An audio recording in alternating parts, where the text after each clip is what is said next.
বললাম তাতে যা বুঝলাম তাতে আক্রান্ত হয়েছেন যে বিধায়ক নওশাদ সিদ্দিকী, তাকে একজন হলুদ টি শার্ট পরা যা একজন ব্যক্তি, তিনি পুলিশ নাকি অন্য কেউ, সেটাকে পুলিশকে আইডেন্টিফাই করতে হবে যে কে নওশাদ সিদ্দিকীর উপরে আক্রমণ করল।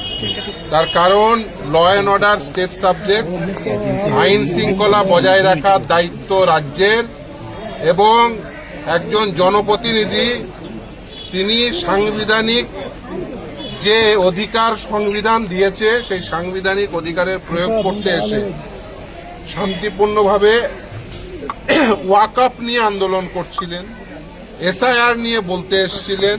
এই রাজ্যে ওবিসি একটা বৃহত্তম ইস্যু, ওবিসি এই ইস্যুর জন্য ছেলেমেয়েরা বিশ্ববিদ্যালয়গুলোতে কলেজগুলোতে অ্যাডমিশন নিতে পারছেন না, সেটা নিয়ে বলতে এসেছিলেন, সেই জন্য তাকে গ্রেপ্তার করা হয়েছে। এবং এখনো পর্যন্ত তো থানায় রেখেছেন, এখনো পর্যন্ত অ্যারেস্ট মেমো দেননি, কিন্তু তাকে তো থানায় রেখে দিয়েছে।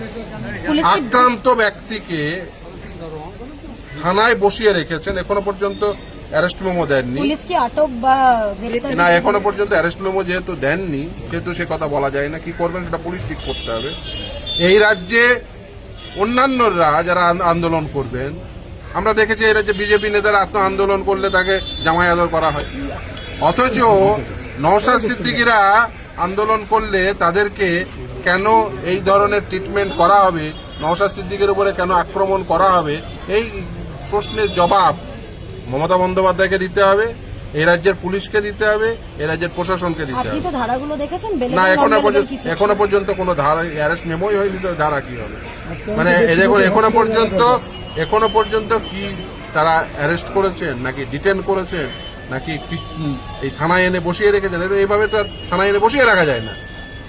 আপনার ইচ্ছা হলো কাউকে আক্রান্ত ব্যক্তিকে এনে থানায় বসিয়ে রাখলে, এটা তো করা যায় না। এটা কেন করলেন?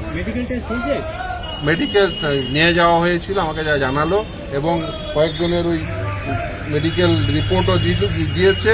যাই হোক না কেন, কিন্তু সেটা মানে কেন আক্রান্ত হতে হবে?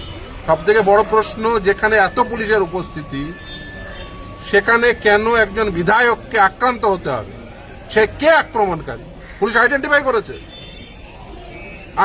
আক্রমণকারী কে, কোন ব্যক্তি, তার নাম কি, তার আইডেন্টিটি কি? পুলিশের মাঝে আক্রমণকারী কেন আসবে? এই রাজ্যে একজন বিধায়ক, তিনি সুরক্ষিত নন। আক্রান্ত হলেন যে বিধায়ক, তাকে থানায় বন্দি করে রাখা হচ্ছে।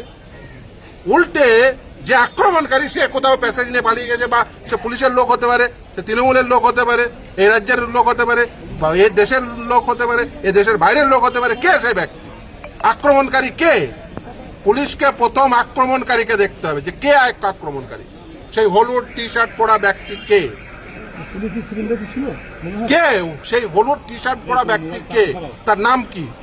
তার আইডেন্টিটি কি? কোথায় বাড়ি? দেশের নাগরিক, বাংলাদেশের নাগরিক, পাকিস্তানের নাগরিক, শ্রীলঙ্কার নাগরিক, তৃণমূল, বিজেপি, আরএসএস, কে সেই ব্যক্তি? মমতা ব্যানার্জি যখন তার আইডেন্টিটি, নওশাদ সিদ্দিকী যখন তার আইডি কার্ড চেক করতে চাইছে, তখন পালিয়ে যাচ্ছে। সে কে? এটাই তো প্রথম প্রশ্ন। সে এত পুলিশের উপস্থিতিতে সেই ব্যক্তি কি করে পালিয়ে গেল?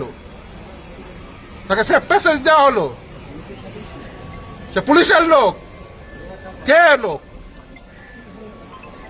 তাকে আইডেন্টিফাই করতে হবে। যদি সেটা আইডেন্টিফাই না করতে পারে, এই ব্যর্থতার দায় মমতা ব্যানার্জি নিতে হবে। আজকে কুণাল ঘোষ কে? সে পাকিস্তানি, শ্রীলঙ্কান, কে সে? বাংলাদেশি, কলকাতা পুলিশ, তৃণমূল, বিজেপি, কে সে?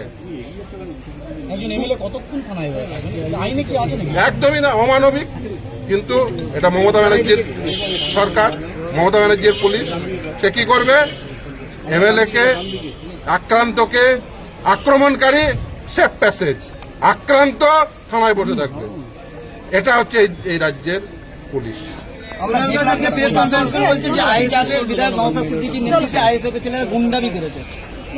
আক্রান্ত হলো আইএসএফ এর বিধায়ক, আক্রান্ত হলো বিধায়ক, আক্রমণকারী সেফ প্যাসেজ পেয়ে গেল, উল্টে তাকে থানাবন্দি করা হবে, তাকে এখনো বন্দি করে রেখেছে।